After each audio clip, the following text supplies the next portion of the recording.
One of the tax increases that have hit headlines by storm over the last week is, of course, the Biden administration's proposal to raise capital gains taxes to 44.6%. But is this kind of policy the right approach to fixing our deficit issue?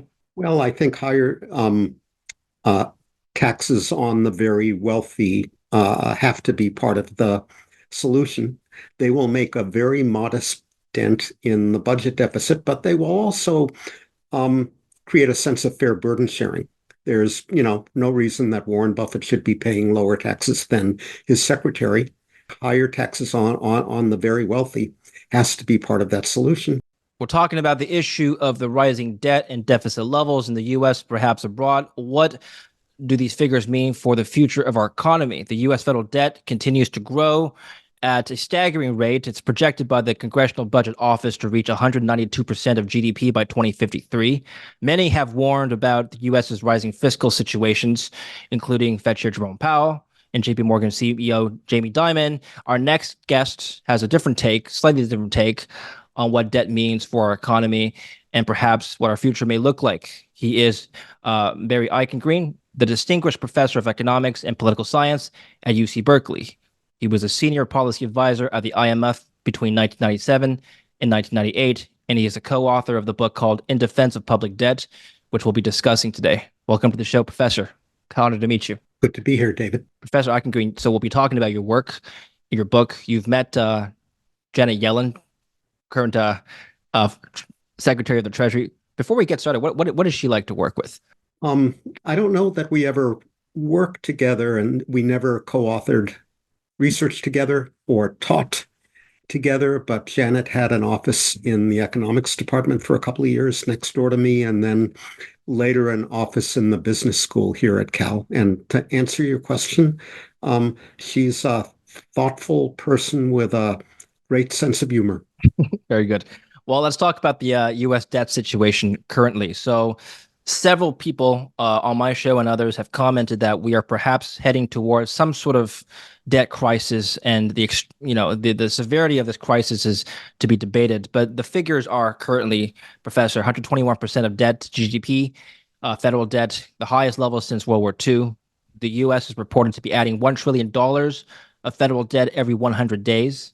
Interest payments on federal debt alone exceed $1 trillion now, which is about a third of tax receipts federally. Fitch downgraded the U.S. Long-term credit last year, as you know, from AA plus to AAA, and they cited concerns such as fiscal deterioration over the next 3 years. My question is, Professor Eichengreen, are we headed for some sort of debt crisis? Is this sustainable? So something can be both true and exaggerated. So I think much of what you described a moment ago, David, is true, but exaggerated. Some of the debt the government owes to itself, it's held in the Social Security Trust Fund and elsewhere. So what's relevant here is debt in the hands of the public. And that is about 100% of GDP, not that higher 121% figure. Uh, this doesn't constitute an immediate crisis. Servicing this debt is fully within the capacity of the federal government, so forth and so on. If you look over the longer term, if you look out 10, 20, 30 years, the prospects become more troubling. So I do not see a crisis of debt sustainability, a fiscal cliff, a terrible thing happening, a car crash happening in the next 2 or 3 years. But we have to get our act together in terms of the budget over the next decade or so. And the prospects here are not great, as you well know. Political polarization is a very big problem in the United States. There's no consensus about whether to cut spending, and if so, on what, whether to raise taxes, and if so, on whom. And in order to get a handle on this debt problem, we're going to have to reach a political consensus. I would observe that the United States is, by advanced country standards, by OECD standards, still a relatively low tax economy, and that part of the solution here will be to get corporations and wealthy individuals to pay more taxes. Part of the solution will be to means test transfers. So there's no particular reason why billionaires should be receiving Social Security payments. There are some obvious things that a politically functional government and society would do to get its arms around this problem, but it's not clear that the United States has a politically functional government. Without any changes to the tax code or other budgetary priorities, just all else being equal, will the $1 trillion of interest payments that I've cited earlier, will that figure eat into other government programs, Medicare, social care, defense spending, so on and so forth?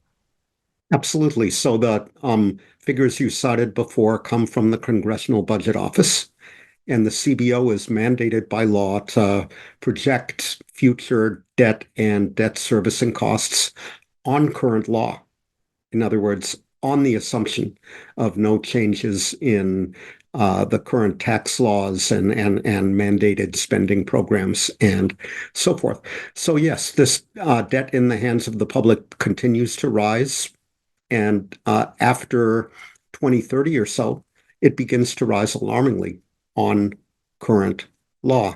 So at this point, it's customary to invoke the late great economist Herb Stein, father of the humorist Ben Stein, who famously said, if something can't go on forever, it will stop. And this explosive growth of the debt will stop one way or another. We just don't know whether it will stop through tax increases, spending reductions, and we don't know when. One of the tax increases that have hit headlines by storm over the last week is, of course, the Biden administration's proposal to raise capital gains taxes to 44.6%. It's not a blanket raise, right? It only, from my understanding, it applies to individuals and corporations with an income above $1 million and an investment income above $400,000. So it doesn't apply to everybody. But is this kind of policy the right approach to fixing our deficit issue?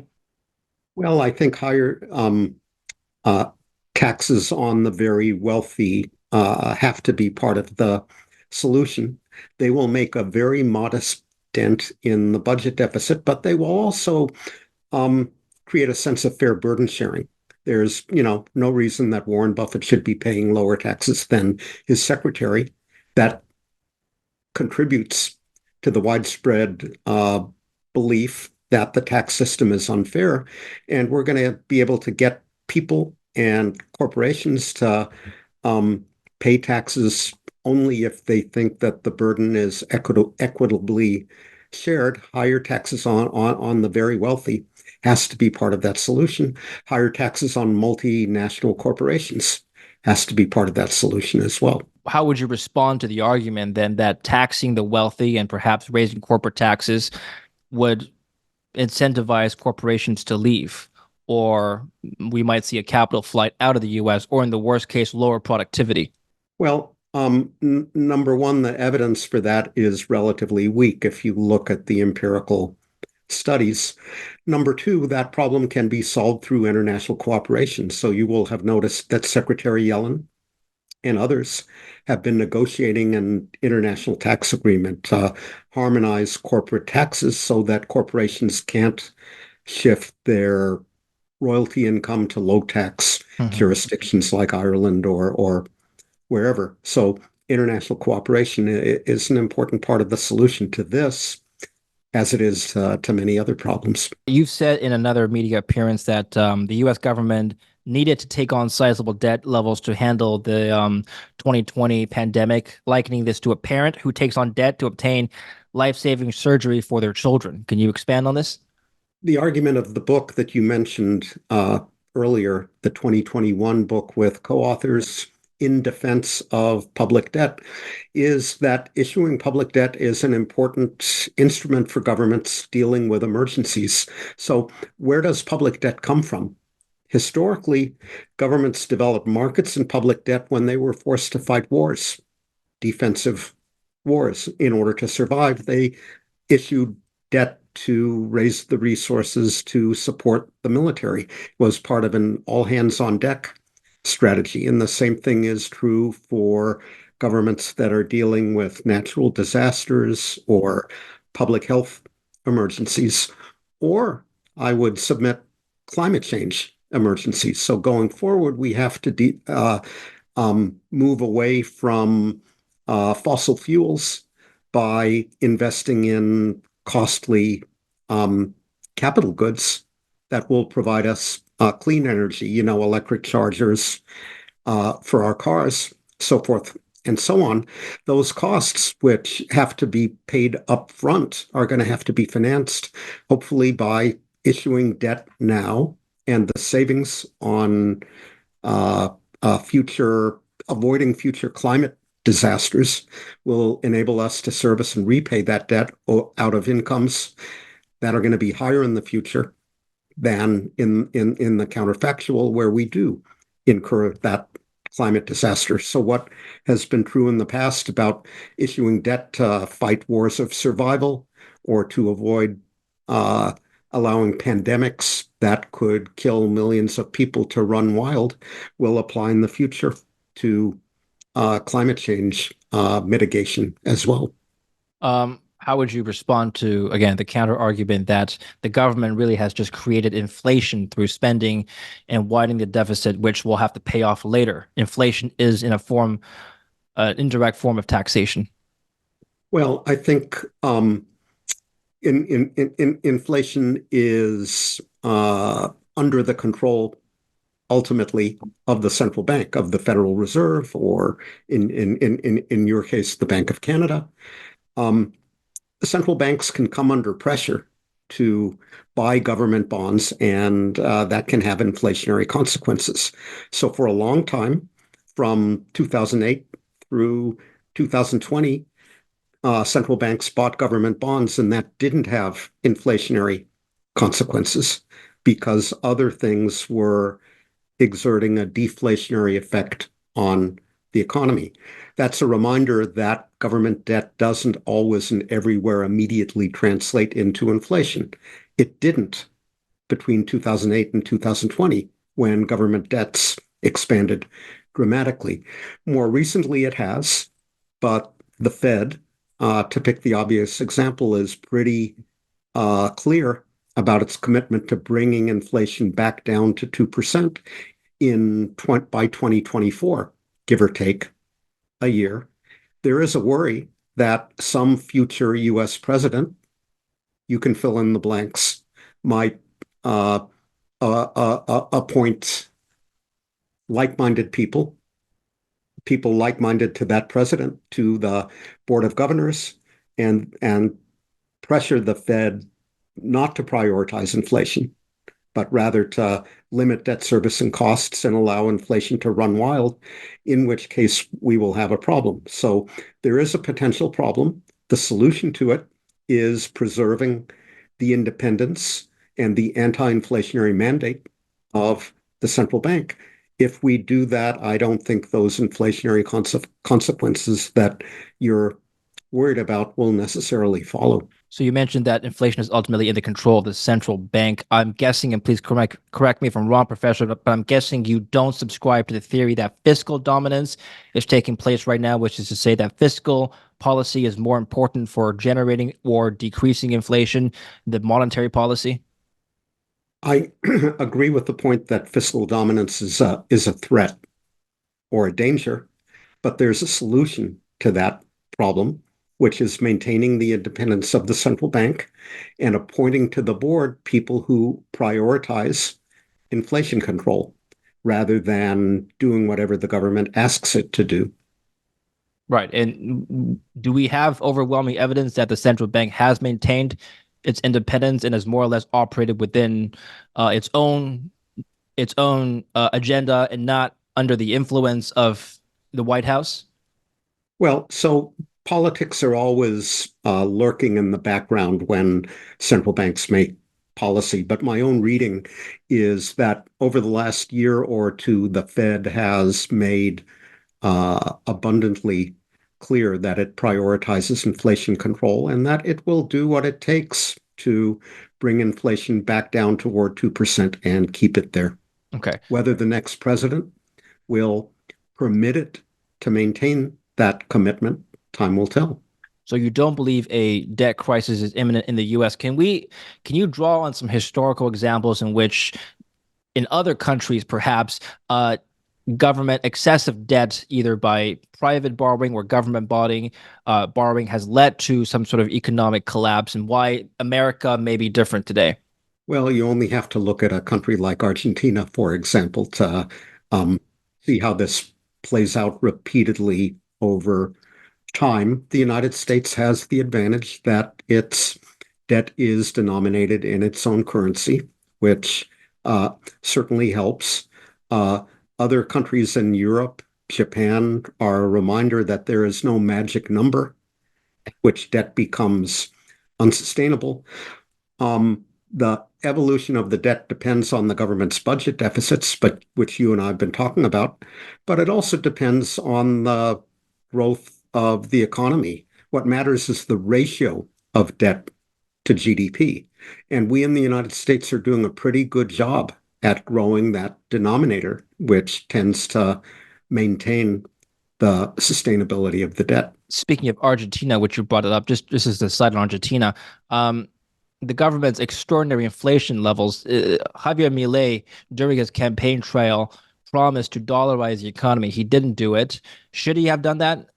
Well, I think Argentina has tried that in the past. It had a convertibility plan where it pegged the peso to the dollar for a decade, starting in 1991, and that collapsed in a heap. I think you can bring inflation down and restore the sustainability of your debt only by forging a political consensus at home on doing the necessary, not through artificial means like adopting somebody else's currency. So I don't think dollarization would have provided a solution in Okay. Argentina. Let's talk about some other solutions to lowering the debt. You've talked about debt consolidation before. I think you've mentioned that in the past, debt consolidation, which is the idea that you can restructure debt with a lower interest rate, may have worked, but it may not work now currently. Can you expand on why? Well, so to be clear, when we talk about debt restructuring, we're talking about emerging markets, and we're talking mainly about emerging markets with foreign currency denominated, dollar denominated debts. They when they face a fiscal crisis in which they don't have the dollars, can't earn the dollars needed to stay current on those debts. They have in the past tried to renegotiate them with their creditors, banks, and investor and bondholders, and with multilaterals like the International Monetary Fund and the World Bank. The problem now is that the creditor community is much more heterogeneous. It includes lots of bondholders and hedge funds and so forth and so on. And notably, it includes China. And China isn't used to playing by the same rules as other governments when it faces Sri Lanka or another country desperate to renegotiate its debts. So the debt restructuring process has become fraught, more difficult, more time consuming, more inconclusive. So the idea that when you're really in an unsustainable position, you negotiate with the creditors who agree to take half a loaf rather than nothing at all.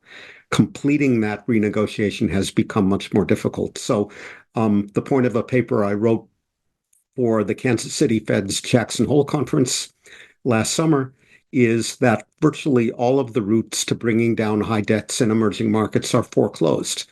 The World Bank says they're going to grow more slowly going forward. Interest rates are going to be higher going forward.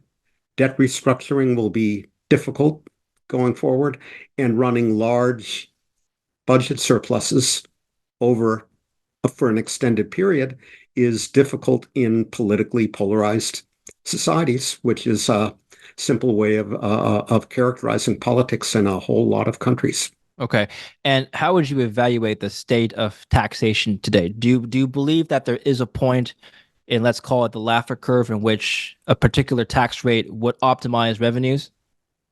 Well, I believe in that in theory, and maybe in practice, Laffer curves exist, there comes a point where taxes are so high that tax revenues begin to go down because people evade taxes, because the growth of the economy slows.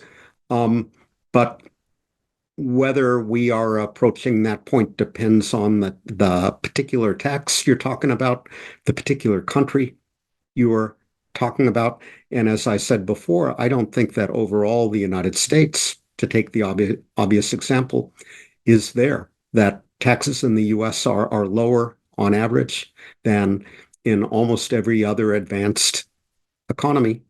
Um, as I said, the US is growing in healthy fashion compared to most other advanced economies at the moment. That's not in my view because it has a particularly low or high tax burden, but rather because we have a flexible economy with a lot of clever entrepreneurs, many of whom have immigrated here from abroad, and because there's been a bit of fiscal stimulus, maybe too much fiscal stimulus over the last 2 or 3 years. Okay, so in your view, there's room for taxes to grow somewhat before we can optimize revenues through taxation.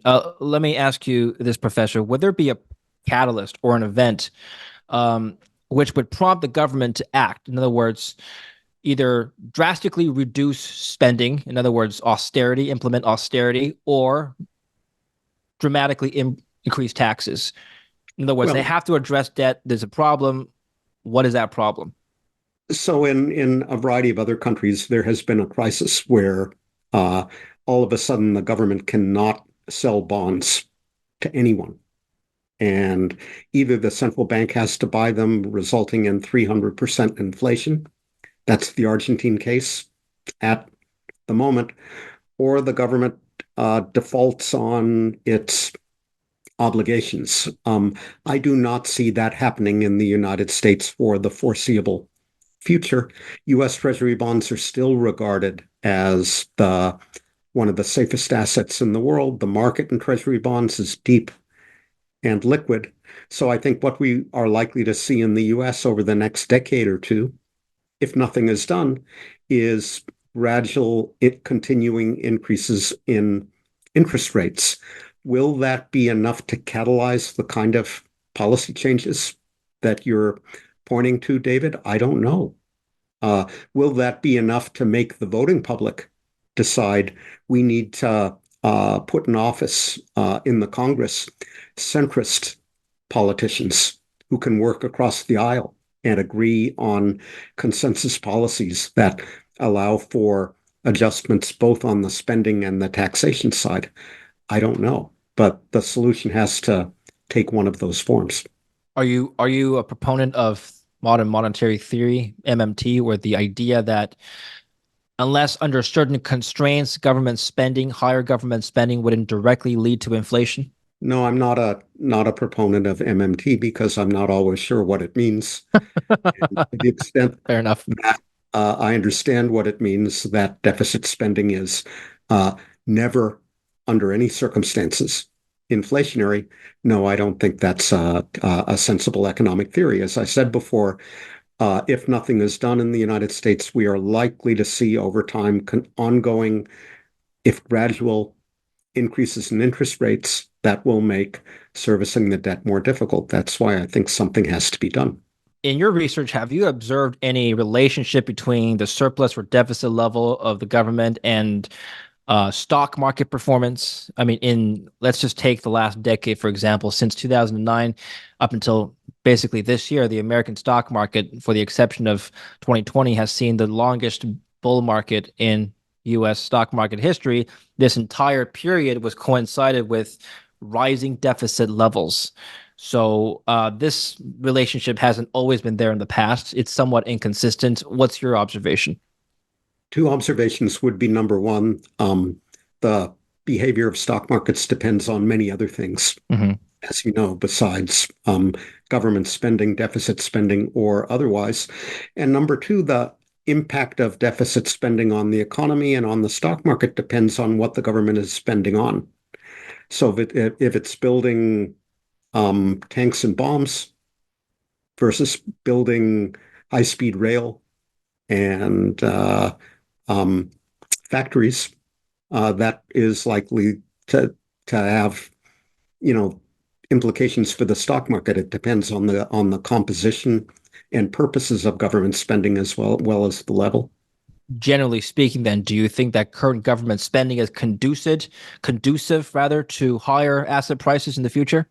I think predictions are difficult, especially when they For involve sure, for sure. the future. So I can say something about the past where I think um, uh, deficit spending by the government has contributed to strong demand, which has made for relatively strong stock markets up through early 2024. What will happen in the future, none of us know. Okay. Let's move on to another body of your research, which is reserve assets. Before we talk about what may happen in the future, let's just talk a little bit about the past. Historically speaking, first of all, how do we define a reserve asset? Has it always been historically tied to a dominant military superpower? So I think throughout history, the dominant international and reserve currency has been the currency of a country with a strong economy, strong financial markets, deep and liquid financial markets open to the rest of the world, and a country that can defend itself with a strong military that can encourage its allies and partners globally to do their transactions, make their payments, and hold their reserves in its currency. So I wrote an earlier book about this with co-authors called How Global Currencies Work. And the recipe um, for global currency status in that book was size. You've got to have a large economy, stability of that economy and financial markets, and liquidity, size, stability, and liquidity of those markets. And to that I would add security, the ability to of the country and its government to defend militarily and diplomatically its interests. So the stew involved, the recipe has those four ingredients, I think: size, stability, liquidity, and security. Well, then it might be useful if est or guessing the future of reserve currencies to also guess the future of the world order. So Ray Dalio, in his book The Changing World Order, suggests that China will supplant the U.S. as the next global superpower. He's not entirely alone in that viewpoint. Do you agree with that view? So let me go back to my four elements. Economic size: China will eventually overtake the United States because of the sheer size of its population. Um, Stability: are Chinese financial markets, is the Chinese property market stable or not? Liquidity: Chinese financial markets are not entirely open to investors in the rest of the world because of Chinese capital controls and the like. And security: uh, China has a growing ability to project power internationally. It has a couple of aircraft carriers now, but does it have geopolitical allies who, are other than Russia, who are on the same page with it security wise? So I think Mr. Dalio and people who subscribe to his view have some questions to ask Okay. and answer. Well, a question for you then would be, do you think that the US dollar could be challenged as a dominant reserve currency in, I mean, look, neither of us are going to be around in 100 years, so let's go before then, within our lifetimes. Well, I think if China continues to grow successfully, its growth is slowing down. If it maintains the stability of its economy and financial markets, if it opens those markets to the rest of the world, and if it develops harmonious diplomatic relations with other countries, yeah, the Chinese renminbi will become an increasingly attractive alternative and rival to the dollar. But I'd remind you, the dollar accounts for 60% of the reserves of central banks worldwide. The Chinese renminbi accounts for 2.5%. The dollar accounts for is on one side of like uh, 70% of foreign exchange trades worldwide, the renminbi is on one side of like 3%. So China has a long way to go before the renminbi constitutes a serious rival to the dollar. On that note, can a transition from one reserve currency status to another country, can that transition take place peacefully, generally speaking? Um, so the transition from the pound sterling to the dollar occurred while the US and the UK were allies, fighting on the same side during World War One. There was a military conflict between us and the Brits on the one hand, and Germany and its allies on the other hand, going on at that very time that weakened Britain's financial position, strengthened ours. So the answer to your question is kind of complicated, but the transition from the pound sterling to the dollar as the leading international currency occurred when relations between us and the UK were relatively harmonious. So yeah, it can happen. Okay. I mean, it's also true that no two democracies have ever fought in kinetic war with one another, but China, as you know, is not exactly on the same political spectrum. So one could argue that some sort of conflict between these two nations is more likely than the UK and the US. Would you agree? Yeah, I like everyone else, I worry about geopolitical tensions between the US and China, but there's one more point that's relevant here. Um, I used to make this point every time I went to China before the pandemic. I haven't been back. Every leading international and reserve currency in history has been the currency of a political democracy or a republic with legislature or parliament to check arbitrary action by the executive. So that's true of the dollar. It was true of Britain and the pound sterling before that. It was true of the Netherlands and the Dutch guilder before that.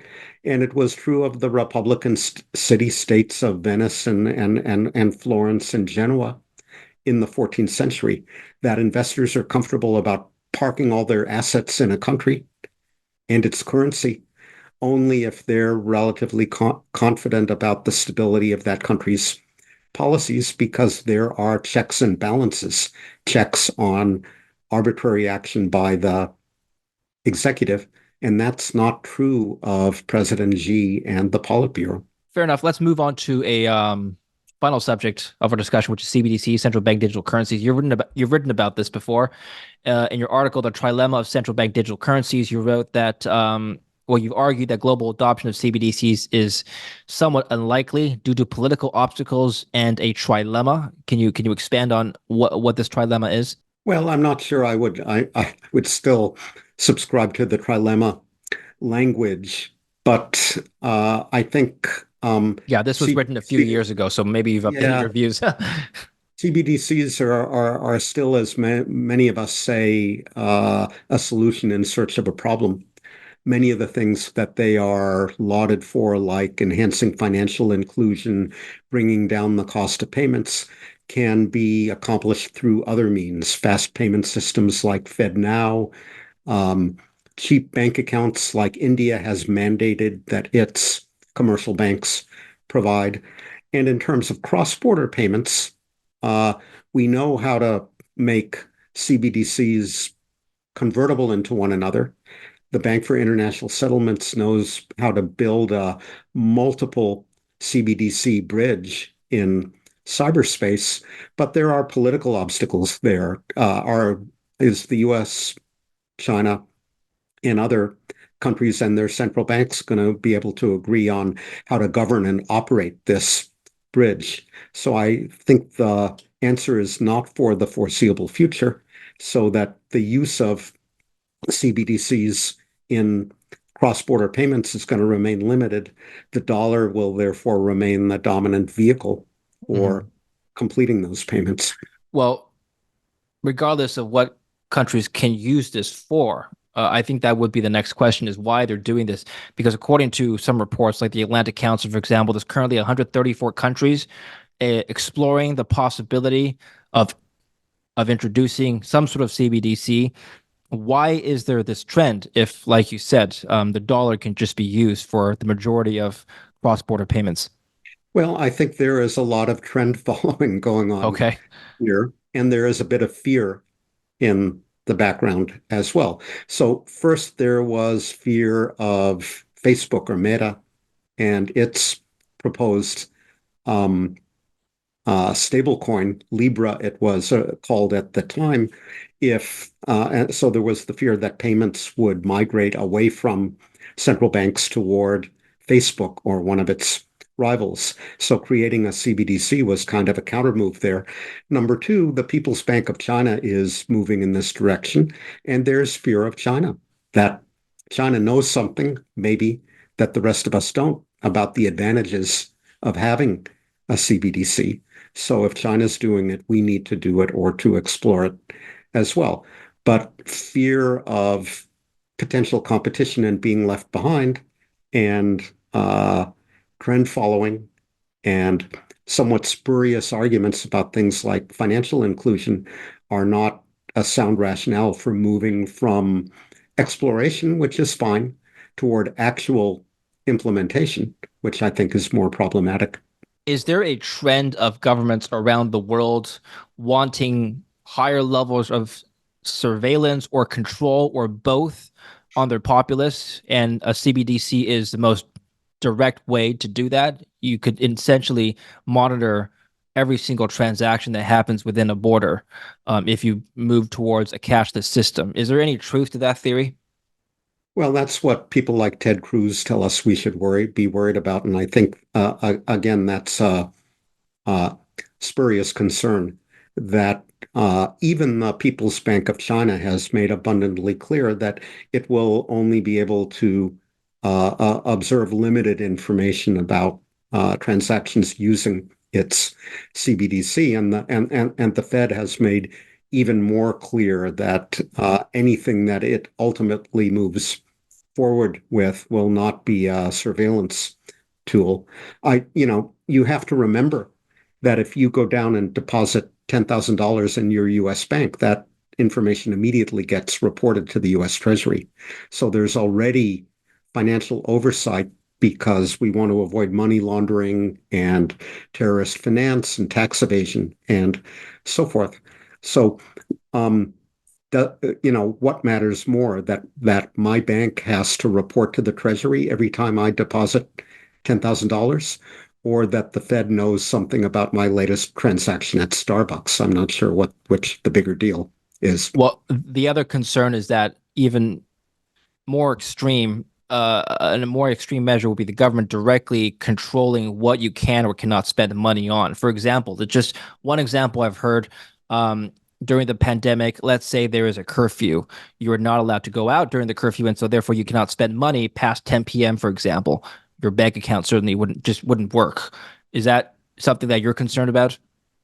Well, I think the uh, ethos of confidentiality, privacy, anonymity in countries like the US or Canada is sufficiently deep and pervasive that government wouldn't mess around with that. In China, apparently, if you go out at the wrong time and spend your money on the wrong thing in violation of a curfew, that affects your social score. Everybody has one in China. So you don't need a CBDC on top of that in order, if you live in a surveillance state, in order to make the surveillance work. Okay. Now, final question. The trend of de-dollarization, with the concept of de-dollarization, I've heard in the press, countries like Russia, Putin has been very clear about wanting to de-dollarize for, I guess, political and economic reasons. I wonder if other countries are following suit. Certainly within the BRICS, not every country wants to follow Russia's example. India has stated that they don't want a common currency. I just wonder if this trend of de-dollarization is going to grow bigger beyond just Russia and its allies. It has not grown bigger since the imposition of sanctions by the United States and its allies on Russia at the beginning of 2022. So since then, there's been a lot of talk on the part of politicians and central bankers and others about the possibility of diversifying away from the dollar because of uh, these policies of greenback weaponization, as they're sometimes called, but talk has not led to action. Again, its forecasts are difficult when they involve the future. We don't know what the future will bring, but 2.5 years of history suggests that mainly what we're seeing is talk rather than action, because moving away from the dollar is costly and not that attractive when there aren't a lot of appealing alternatives to the greenback for use in cross-border transactions out there. So the questions I have for you. Thank you very much, Professor. Where can we follow your work? Read about you have a book that I mentioned earlier. Do you have any other upcoming works that we should be aware of? No, but I encourage your readers to look at my Amazon page or my books on Amazon, to look for me on Twitter, and to look for me at Project Syndicate.